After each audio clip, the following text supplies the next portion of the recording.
Bismillahirrahmanirrahim. Assalamualaikum warahmatullahi wabarakatuh.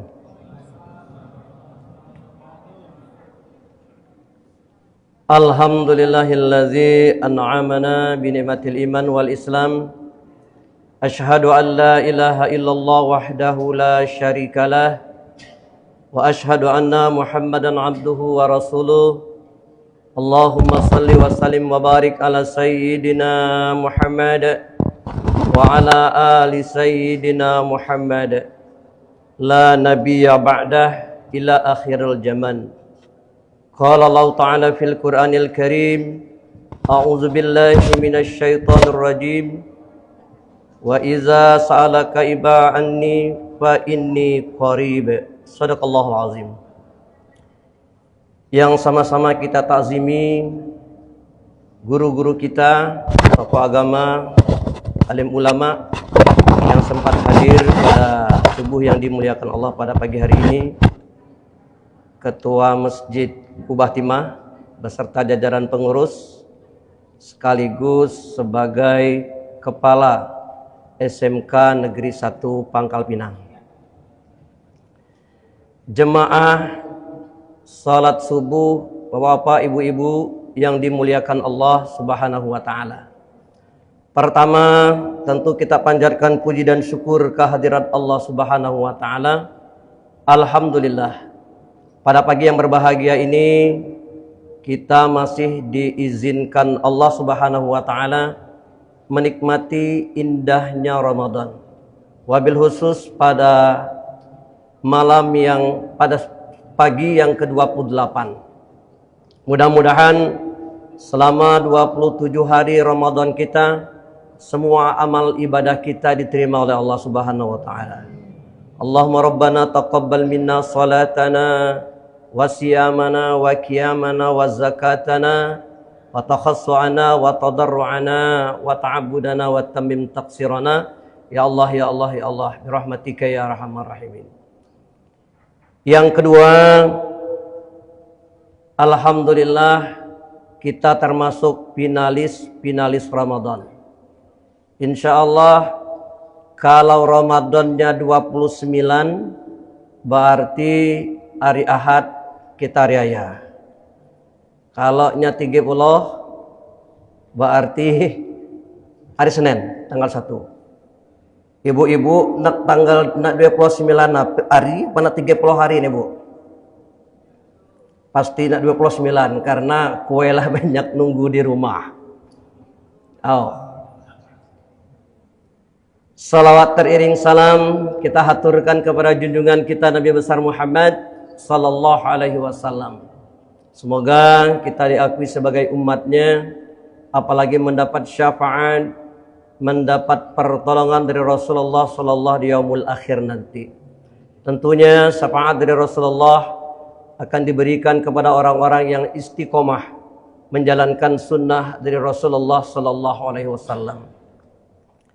Sunnah yang paling kecil, paling tidak, pada saat kita mau masuk masjid, melepaskan sandal, melepaskan sepatu, yang dibuka kali kaki apa Pak? Kaki kiri. Nah berarti Bapak Ibu telah mengamalkan sunnah Rasul. Karena sunnah Rasul kalau buka pakaian, sandal termasuk, diawali dengan kaki kiri. Cuman jadi persoalan macam doa dia tadi muki deh. Nah ada doanya, ya kan? Doa muka sandal, doa muka baju. Minimal bismillahi la ilaha illahu. Itu doanya. Bapak Ibu hadirin yang dimuliakan Allah Subhanahu wa taala, di penghujung bulan Ramadan ini ada rasa kegembiraan dan ada rasa kesedihan kita. Kenapa rasa gembira? Karena insya Allah kita telah melewati perang besar, menghadap perang terhadap hawa nafsu. Insya Allah kita lolos, maka ada suatu kegembiraan bagi kita. Dan kita akan berbuka puasa, beridul fitri bersama orang-orang yang kita cintai. Gembira kita Pak. Baju baru mungkinlah 3 setel di rumah, sepatu baru, kasut baru lah, siap gali-gali lah. Bahkan sebagian ibu-ibu tabir baru pula. Toples tiap tahun ganti baru juga. Rasa kegembiraan kita setelah selesai perang terhadap hawa nafsu. Maka bahagia kita, gembira kita. Tapi di balik kegembiraan kita di penghujung bulan Ramadan ini timbul rasa kesedihan hati kita. Kenapa bisa sedih? Karena Ramadan sebentar lagi akan meninggalkan kita. Kita masing-masing merasakan mungkin ibadah kita di bulan Ramadan masih banyak kurangnya. Tilawah Qur'annya mungkin masih kurang, sedekahnya masih kurang, qiyamul lailnya mungkin masih kurang, masih banyak kekurangan. Dan tidak ada jaminan tahun depan kita akan bertemu kembali dengan Ramadan. Maka sedih kita Bapak Ibu. Namun kita berharap dan berdoa kepada Allah Subhanahu wa taala, mudah-mudahan kita semua bersama orang-orang yang kita cintai masih dapat bertemu dengan Ramadan dan Ramadan yang akan datang. Amin ya rabbal alamin. Bapak Ibu yang dimuliakan Allah Subhanahu wa taala, pada pagi hari ini ingin kami ketengahkan 3 ciri-ciri orang yang sukses tarbiyah Ramadannya.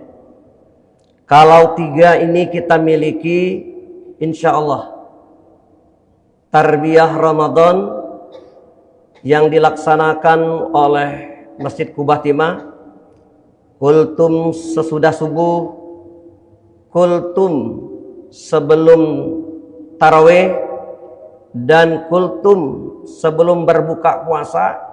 Sehari 3 kali kita dijejel ke ilmu keagamaan untuk memotivasi keimanan dan ketakwaan kita kepada Allah.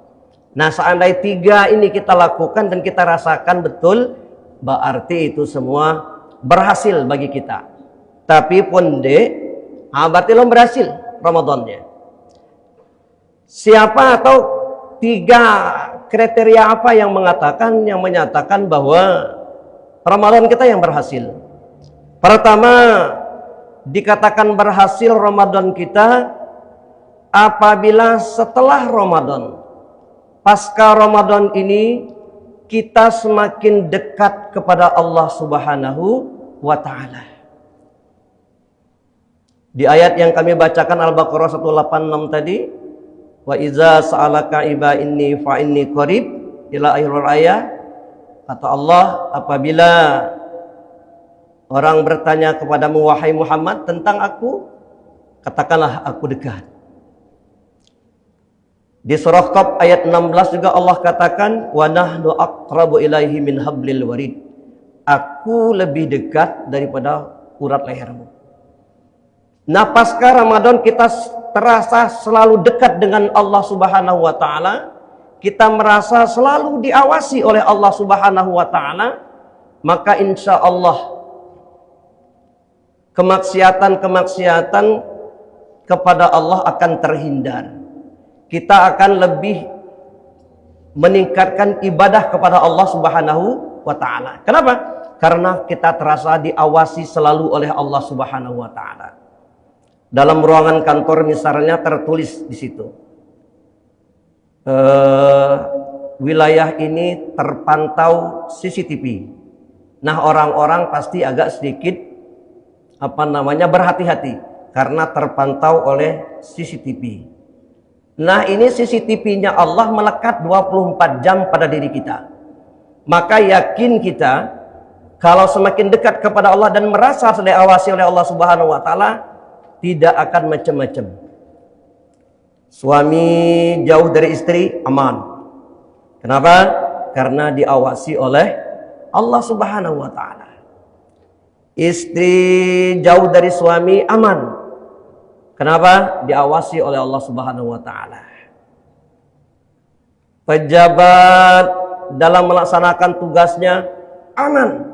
Tidak akan terjadi korupsi. Kenapa? Karena Allah Subhanahu wa taala mengawasi selalu. Ada dalam sebuah cerita yang mungkin sama-sama kita pahami dan kita ketahui. Pada suatu saat Umar bin Khattab kebiasaannya setiap malam itu keliling kampung melihat situasi dan kondisi masyarakatnya. Nah, pada malam hari itu setelah berkeliling, letih, didampingi oleh asisten, cuma asisten tinggi lah pulang tadi ya. Ada yang damping Umar, dia tahu asisten berapa, namanya Aslam. Pak letih berkeliling, istirahatlah di pinggir rumah orang. Tengah malam di dalam rumah terdengarlah percakapan antara seorang ibu dengan anak. Kata Ma'ah, "Oh Jang, susu kita hari ini, perahan susu kita hari ini sedikit dari biasa-biasa ya. Cemana supaya sama dengan yang kemarin, kita tambah air nih susu nih." Kata anak, "Jangan mah. Walaupun Khalifah Umar dek tahu, tapi Allah Subhanahu wa taala tahu." Lah kata Ma'ah, Khalifah ke tengah tidur nyampen tengah malam-malam macam ni, kek taunya dek. Jangan, kata anaknya, terjadi perdebatan antara seorang anak dengan ibu. Anaknya bersikukuh untuk tidak mau mencampurkan susu dengan air. Kenapa? Karena selalu diawasi oleh Allah Subhanahu wa taala. Nah, begitulah orang-orang yang berhasil Ramadannya merasa dirinya diawasi oleh Allah Subhanahu wa taala. Nak di tempat ramai seperti itulah orangnya, tempat sepi samalah seperti itu. Kenapa? Karena diawasi oleh Allah Subhanahu wa taala. Ini ciri yang pertama. Ciri yang kedua, hablum minallahnya meningkat. Baca Qur'annya meningkat ba'da Ramadan.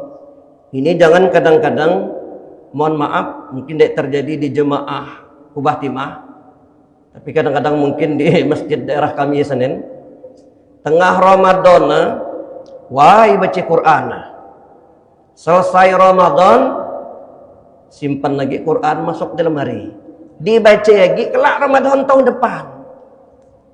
Sementara kata Rasulullah lebih menyenangi orang-orang yang istiqomah, walaupun semalam mungkin dapat selembar, tapi rutin.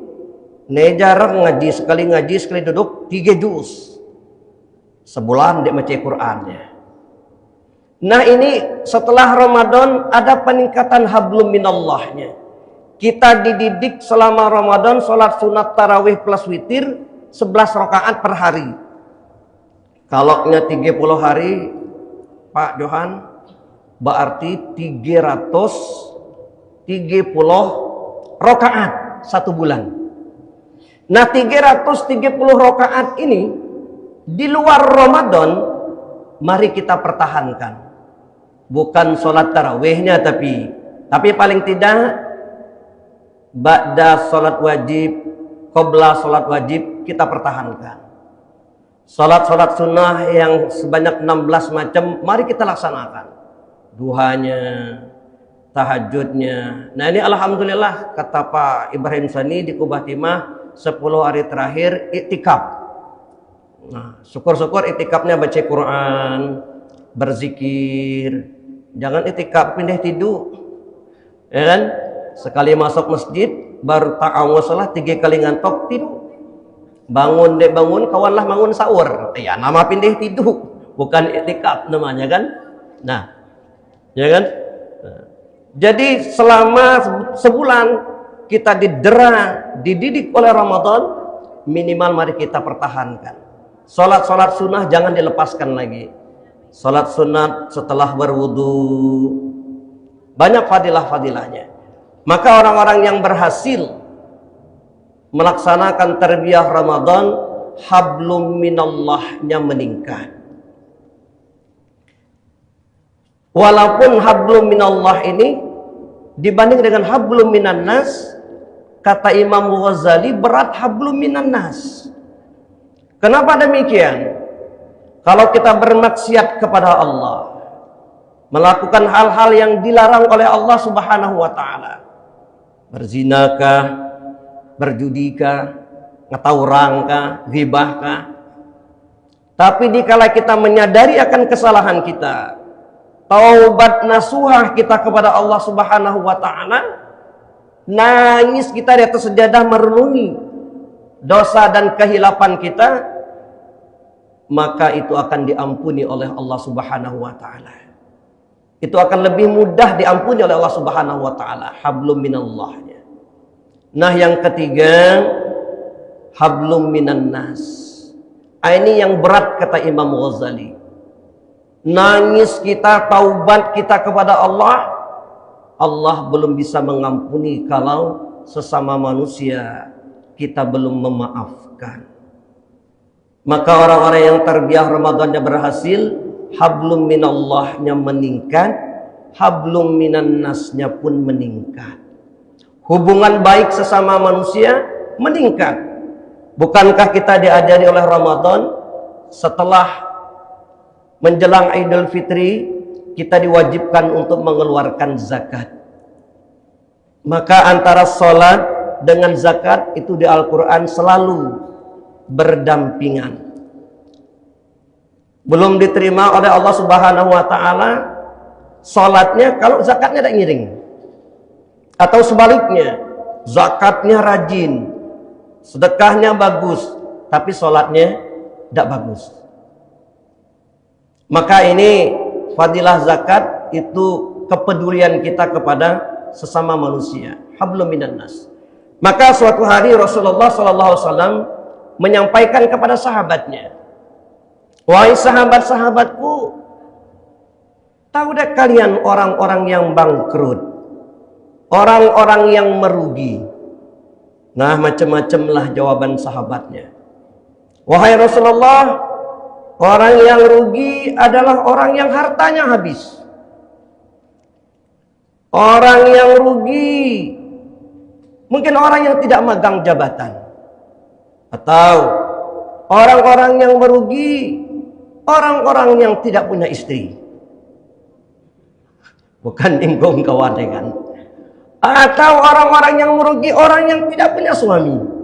Bukan, kata Rasulullah. Orang-orang yang merugi, orang-orang yang bangkrut itu nanti pada saat dia menghadap kepada Allah Subhanahu wa taala, amalnya sedikit demi sedikit dikurangi oleh Allah Subhanahu wa taala. Kenapa demikian? Ada orang yang semasa hidupnya amal ibadah sholatnya, sholat sunnahnya luar biasa bagusnya, sedekahnya luar biasa mantapnya, haji umrohnya bolak-balik ke Mekah karena punya travel Pak di Johan, bolak-balik ke Mekah. Maka pada saat menghadap kepada Allah Subhanahu wa taala, selangkah mau masuk surga, datang si A, ya Allah, tolong tunda dulu si fulan ini masuk surga. Kenapa, kata Allah? Beliau semasa hidupnya si fulan bin si fulan ini memang rajin ibadah, sholat tahajud bengkak-bengkak kakinya, tidak lepas, sholat duhanya tidak lepas. Tapi ya Allah, beliau ini semasa hidupnya pernah menghinakan saya, ya Allah, mempermalukan saya, ya Allah. Sakit hati ini, ya Allah, maka kami tidak terima, ya Allah. Wahai si fulan, kata Allah, benar pengaduan si A? Benar, ya Allah. Maka ambil amal ibadah sholatnya. Habis Pak ibadah amal sholatnya, Pak. Mau masuk surga, datang lagi si B. Wahai ya Allah, stop dulu ya Allah. Si B istri fulan bin si fulan ini memang semasa hidupnya rajin sedekah, ya Allah, membangun masjid, membantu yatim piatu, membantu yayasan-yayasan sosial. Tapi ya Allah, semasa hidupnya si fulan bin si fulan ini, ya Allah, pernah mengambil hak kami, ya Allah. Lahan-lahan orang tua kami digarap, ya Allah.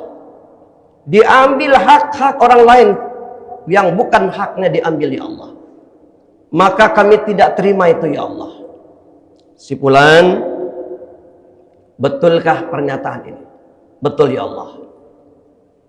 Ambil pahala sedekahnya, ambil pahala zakatnya. Habis Pak, pahala zakatnya habis. Mau masuk surga, stop lagi, datang si C. Ya Allah, si fulan bin si fulan ini memang semasa hidupnya ibadah umrohnya bolak-balik, ibadah hajinya lah udah berkali-kali. Tapi ya Allah, semasa hidupnya si fulan ini pernah memfitnah saya ya Allah.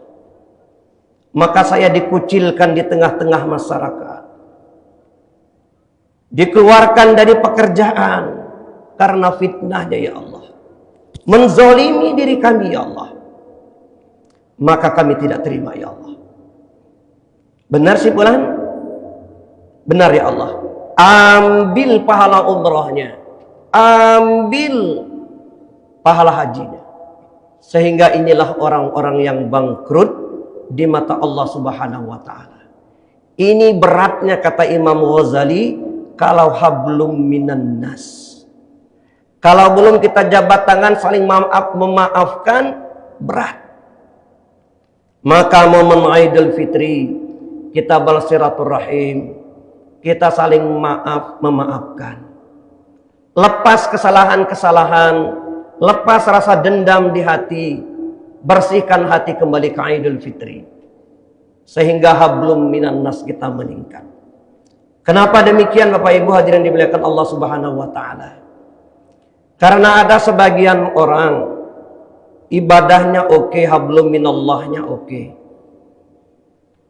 Tapi kadangkala dengan tetangga dek saling sapa, dak saling tegur. Dengan kawan samalah, dengan mertua benci juga dengan mertua, ya kan?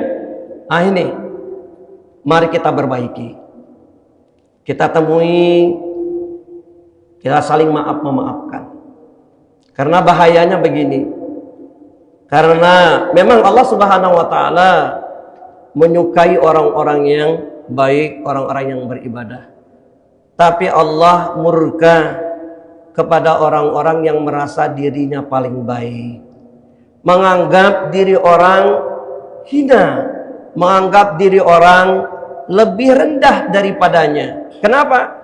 Karena dia merasa ibadahnya lah bagus, hafal Quran, sedekahnya lah bagus, sehingga dia memandang orang lain lebih rendah daripadanya.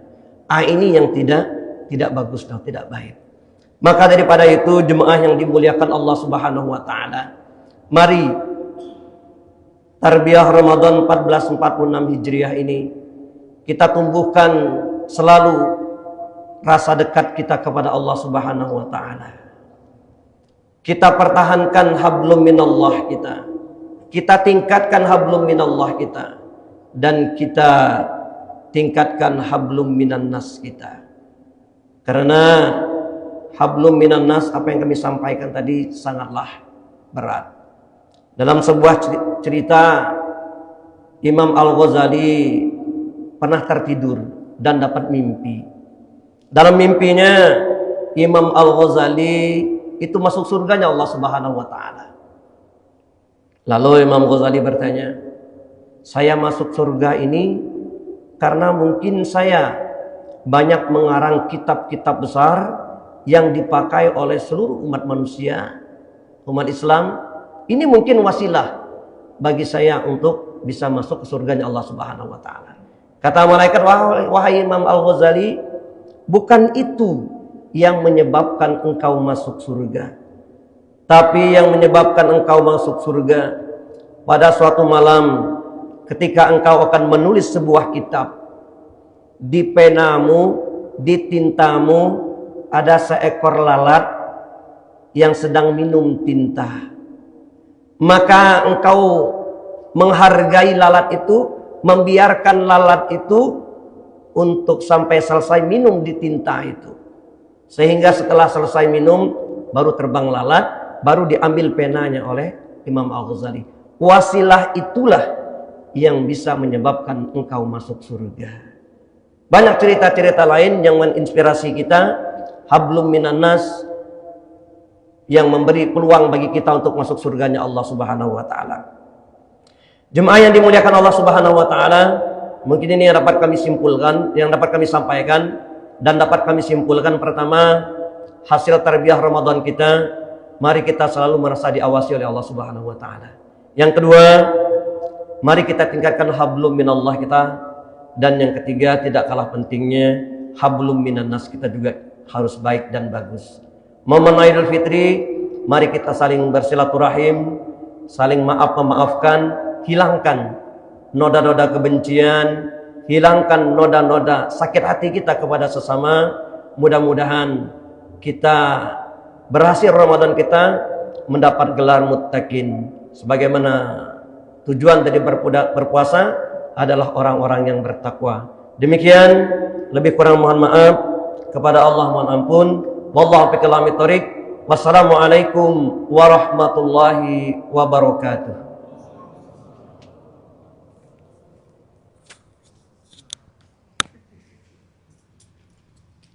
Kurang lama apa lama gile?